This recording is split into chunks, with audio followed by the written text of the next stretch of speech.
उत्तर प्रदेश शिक्षा सेवा चयन आयोग द्वारा काफ़ी सोच विचार करने के बाद 2-3 दिन मीटिंग करने के बाद 1 अगस्त 2025 को यूपी टीजीटी, पीजीटी और यूपी टेट के एग्जामिनेशन डेट जारी की गई थी, जहां पर काफ़ी कुछ गहनता से निर्णय लिया गया था और हर हाल में टीजीटी, पीजीटी परीक्षाएं कराने के लिए ये नोटिस जारी की गई थी। आपको बता दें, इस नोटिस के पहले 3 बार परीक्षाएं स्थगित हो चुकी थी और अब अगर ये परीक्षाएं रद्द होती हैं तो 4 बार टीजीटी, पीजीटी की परीक्षाएं स्थगित करने वाला, गिनीज बुक में नाम लिखाने वाला इकलौता आयोग है हमारा उत्तर प्रदेश शिक्षा सेवा चयन आयोग।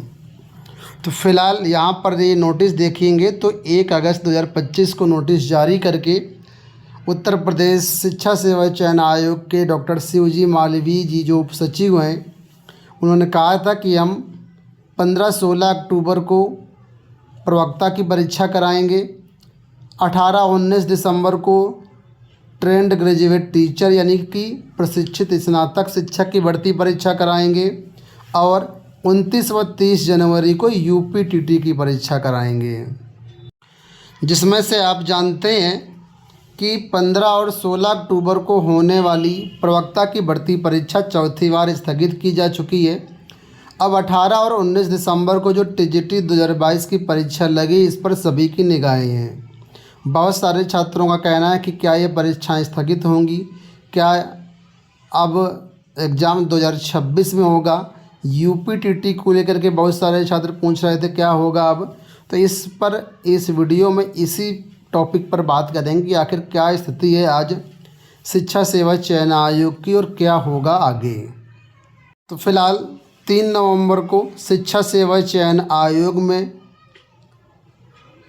धरना प्रदर्शन, आंदोलन, ज्ञापन के माध्यम से बातें अपनी रखी गई थी, जिसकी तस्वीर आप लोग देख ही सकते हैं, जिसमें प्रमुख 12 सूत्री मांगें थीं। इन 12 सूत्री मांगों में टीजीटी, पीजीटी भर्ती परीक्षा, असिस्टेंट प्रोफेसर भर्ती परीक्षा स्थगित कर दोबारा कराने की मांग और कई अन्य मांगें भी शामिल थी।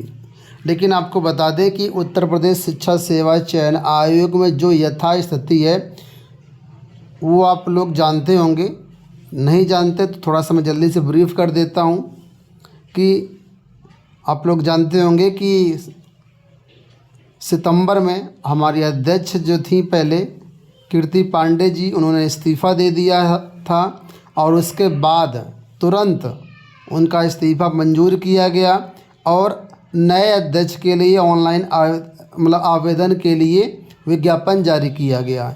नए अध्यक्ष के विज्ञापन में लास्ट डेट रखी गई थी 21 अक्टूबर कि 21 अक्टूबर तक यहाँ पर फॉर्म भराए जाएंगे अध्यक्ष के लिए जो भी पात्र हैं। अब जानकारी ये निकल के आई है कि नए अध्यक्ष के लिए फॉर्म भर चुके हैं, काफ़ी सारे नाम यहाँ पे निकल के आए हैं, लेकिन जो प्रमुख दावेदारी है वो सचिव स्तर के पदों की मानी जा रही है। हालांकि स्पष्ट नाम है, ठीक है।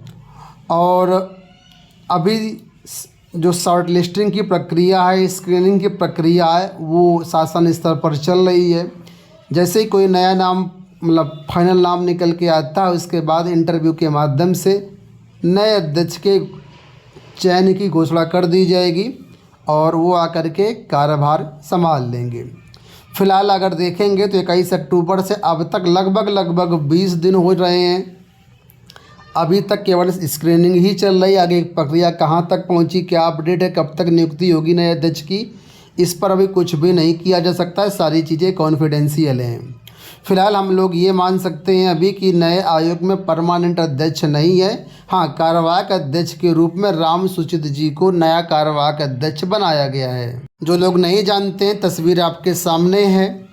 ये शिक्षा सेवा चयन आयोग के सबसे सीनियर मेंबर हैं, सीनियर सदस्य हैं। इस वजह से वरिष्ठता के क्रम में इनको कीर्ति पांडे जी के जाने के बाद कार्यवाहक अध्यक्ष के तौर पर चार्ज दिया गया है। वर्तमान में जो भी अध्यक्ष आयोग के जो भी कामकाज हैं डेली के, वो सब इन्हीं की अगुवाई में हो रहे हैं। और अभी हाल ही में माननीय मुख्यमंत्री जी से भी मिले थे और विभिन्न भर्तियों के बारे में भी चर्चा हुई, लेकिन जानकारी ये निकल के आई कि टीजीटी पीजीटी भर्ती परीक्षाओं पर फ़िलहाल कोई निर्णय नहीं हुआ है। ठीक है, तो जाहिर सी बात है कि टीजीटी पीजीटी भर्ती परीक्षाएं तो इनके कार्यकाल में होंगी नहीं। ठीक है, संभावना बहुत ही रेयर है और अनुमति मिली नहीं है, ऐसी जानकारी मिली है।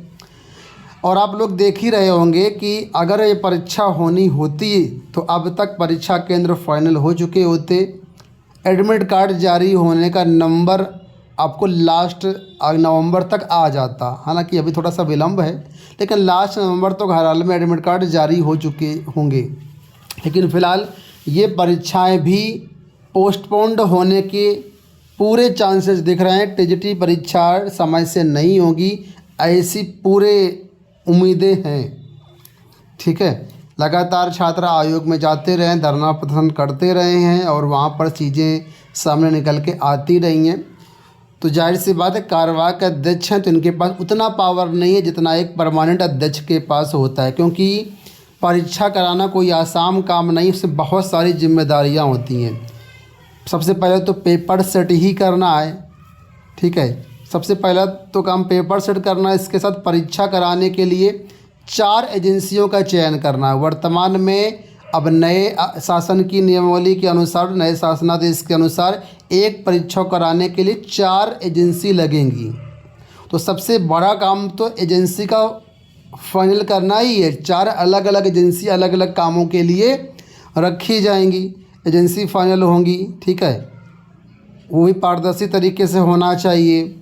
इसके साथ ही पेपर सेट करना है, पेपर को प्रिंटिंग करना है। इसके बाद परीक्षा केंद्रों का चयन करना है, परीक्षा केंद्रों पर स्वच्छतापूर्वक पेपर पहुंचाना है। उसके बाद परीक्षा ऑर्गेनाइज करना है।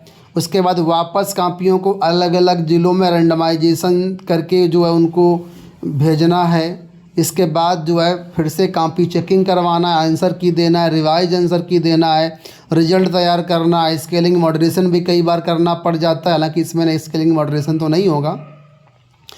ठीक है, इसके बाद रिजल्ट देना है, आपत्तियों का निस्तारण करना है, इस इंटरव्यू करवाना है। तो बहुत सारे काम होते हैं एक भर्ती को कंप्लीट कराने में। और कोई भी कार्यवाहक अध्यक्ष इतनी बड़ी जिम्मेदारियां उठाने में थोड़ा सा हिचकिचाता है। हालांकि सपोर्ट मिले अगर स्टाफ का, शासन का, तो हो भी सकता है, लेकिन फ़िलहाल देखा यही गया है कि ज़्यादातर लोग नहीं करते हैं और शासन भी नहीं चाहता कि किस भर्ती में कोई भी भ्रष्टाचार हो, कोई भी गलती हो। इस वजह से नए आयोग में अध्यक्ष आने के बाद ये प्रक्रिया आगे बढ़ेगी। तो फ़िलहाल नया परमानेंट जो अध्यक्ष है वो उम्मीद है कि नवंबर के महीने में मिल जाएगा। अगर नवंबर के महीने में मिलता है, 2-4 दिन, 10 दिन, 15 दिन तो केवल आयोग की कार्यप्रणाली में ही समय लग जाएगा समझने में। उसके बाद फिर सारी प्रक्रिया शुरू होगी। तो टीजीटी की परीक्षा तो किसी हाल में नहीं हो पाएगी, ऐसा मेरा व्यक्तिगत विचार है। ठीक है, बाकी आप लोगों को क्या लगता है कमेंट बॉक्स में आप लोग अपने विचार बताइएगा।